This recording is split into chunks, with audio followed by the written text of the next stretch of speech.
तो hello guys यार, आज हम शुरू करने वाले हैं अपना बीएसटी का नेक्स्ट चैप्टर जो कि है फाइनेंशियल मैनेजमेंट। तो ये चैप्टर थोड़ा सा बड़ा है और कुछ लोगों को ये थोड़ा मुश्किल लगेगा, तो मैं तुम्हें ये समझाता हूँ और जल्दी से यार बीएसटी ख़त्म करते हैं, उसके बाद हम आगे बढ़ेंगे। तो सबसे पहले हम इसका मीनिंग जान लेते हैं। Efficient acquisition of finance, efficient utilisation of finance and efficient distribution and disposal of surplus for smooth working of company. ठीक है, थोड़ी डेफिनेशन कॉम्प्लिकेटेड है पर तुम्हें याद करनी पड़ेगी।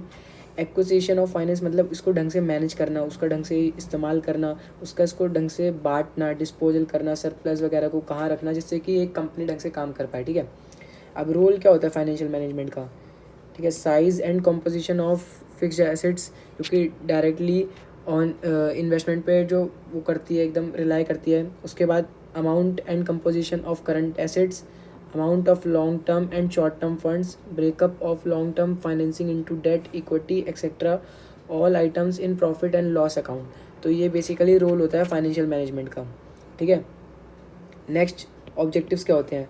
Profit maximisation, proper utilisation of resources, maintenance of liquidity, meeting financial commitments. ठीक है, विथ ये आपका ये सी एस ए क्या कहते हैं, सी एस को मैंने शॉर्ट फॉर्म में क्या लिखा है,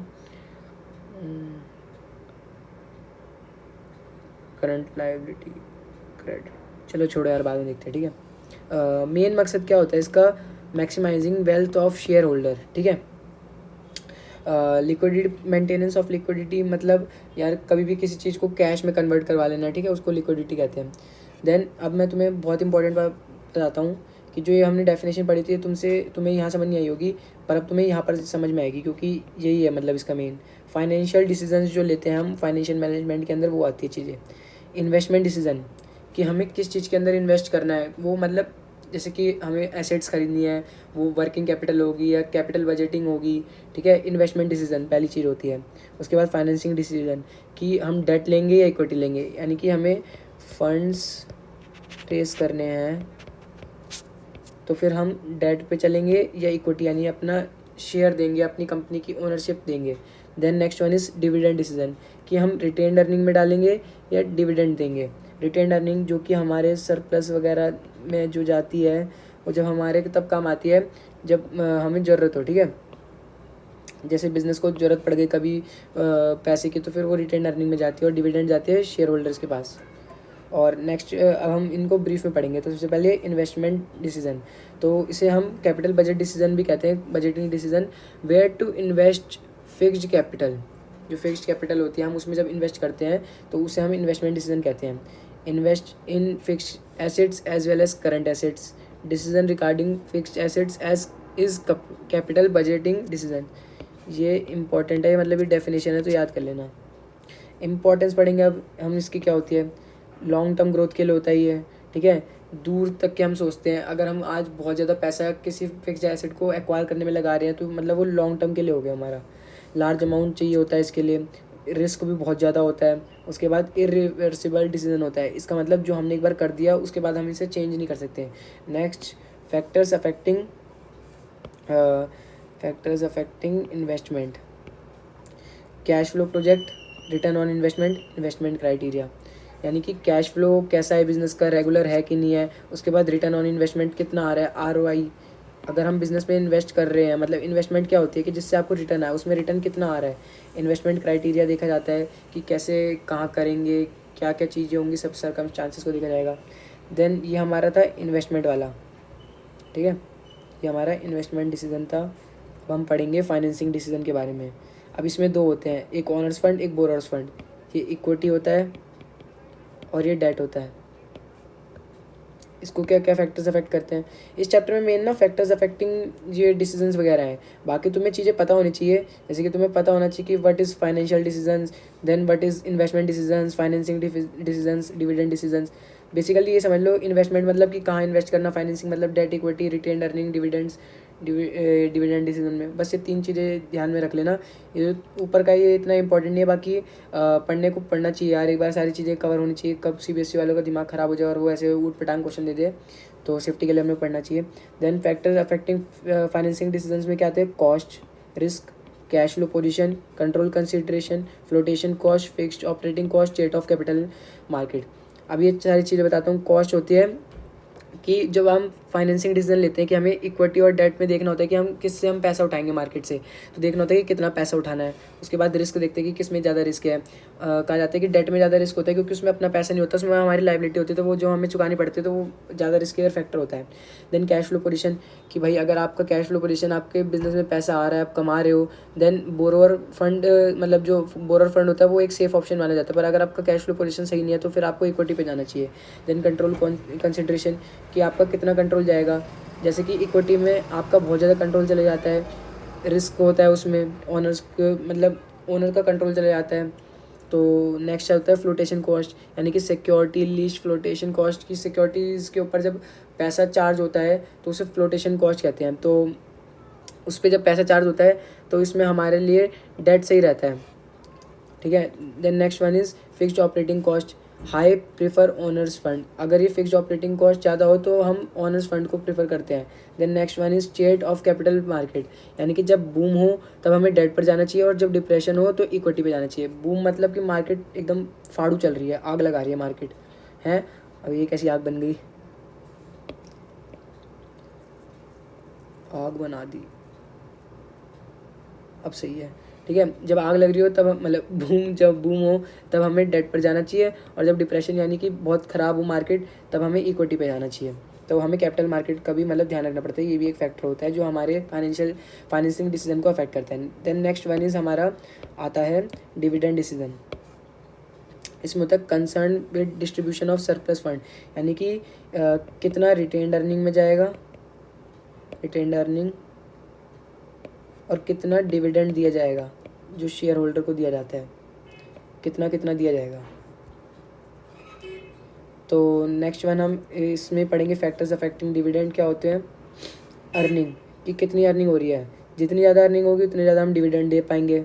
स्टेबिलिटी ऑफ अर्निंग, यानी कि अगर हमारे पास स्टेबिलिटी है तब भी ज़्यादा डिविडेंड होगी, अगर स्टेबिलिटी नहीं है तो हम ज़्यादा रिजर्व्स रखेंगे, ज़्यादा सरप्लस मतलब रिटेन अर्निंग में डालेंगे। कैश फ्लो पोजीशन जैसी है, अगर वो भी ज़्यादा होगी तो डिविडेंड। ये मैंने जो साइड में लिख रखा है ये सारे ध्यान रखना, ये बड़ी इंपॉर्टेंट चीज़ है, तुम्हें ध्यान में आएगा पेपर में लिखते समय कि जब क्या ज़्यादा होता है तो क्या प्रेफर करते हैं, जब कम होता है तो क्या प्रेफर करते हैं, ठीक है। और जब ग्रोथ अपॉर्चुनिटीज़ होती है तो लो डिविडेंड रखते हैं, उसमें हम रिटेन अर्निंग ज़्यादा रखते हैं क्योंकि उसमें ग्रोथ करनी है ना, हमें हमारे बिजनेस को री इन्वेस्टमेंट करनी होती है तो हमारे पास ज़्यादा सरप्लस होना चाहिए। तो स्टेबिलिटी ऑफ डिविडेंड होता है एक फैक्टर। एक होता है प्रेफरेंस ऑफ शेयर होल्डर, की शेयर होल्डर क्या कह रहे हैं कि भाई डिविडेंड ज़्यादा रखना है या फिर रिटेन अर्निंग में ज़्यादा रखना है, ये भी होता है। उसके बाद टैक्सेशन पॉलिसी हाई होता है तो फिर हमें उसमें अपना रिटेन अर्निंग में जाना होता है, और अगर लो होता है तो डिविडेंड में जाना होता है। कि टैक्स अगर भाई ज़्यादा मारेंगे तो डिविडेंड को अगर ज़्यादा देंगे हम तो उसमें टैक्स कटेगा शेयर होल्डर्स का, उनके पास पैसा नहीं आएगा, तो उससे ज़्यादा बढ़िया है कि वो रिटेन अर्निंग में इसको डाल दें।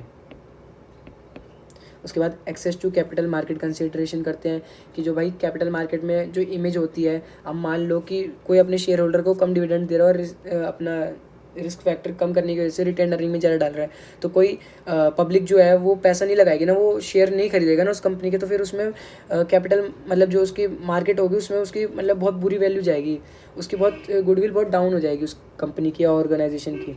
देन लीगल रेस्ट्रिक्शंस, काफ़ी लोग कहते हैं कि भाई डिविडेंड इतना देना ही है, तुम्हें इतना करना ही है, तो वो भी बहुत दिक्कतें होती हैं। जो एक लीगल जो ऑर्डर लॉ के हिसाब से दिया जाता है कि तुम्हें देना ही देना है इतना।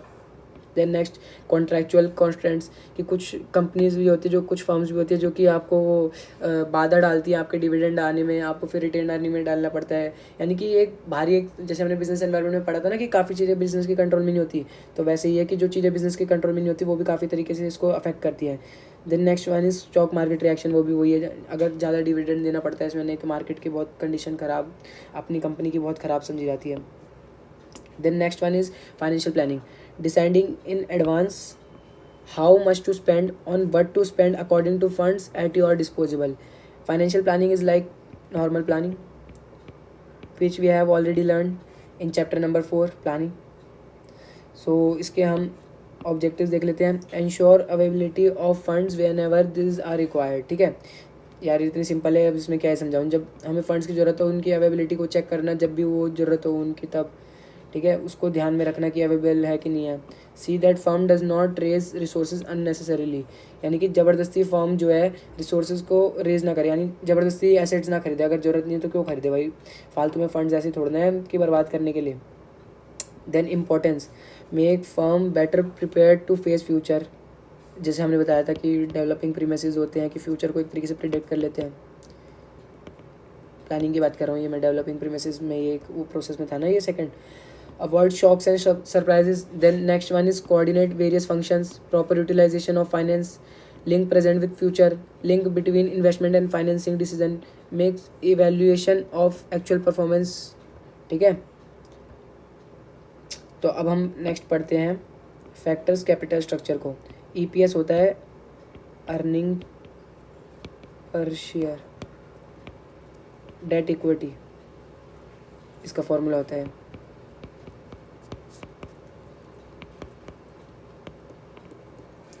तो इसमें हम फैक्टर्स जो होते हैं cash flow, interest coverage ratio, EBIT होता है ये, एबिट अपॉन में interest equal to ICR, debt service coverage ratio, सारे रेशियोज़ हैं, इनका ध्यान रखना पड़ता है। ये फैक्टर्स होते हैं कैपिटल स्ट्रक्चर के कि मतलब हमें डेट लेना चाहिए या इक्विटी लेनी चाहिए, उसमें ये सारी चीज़ें देखी जाती है।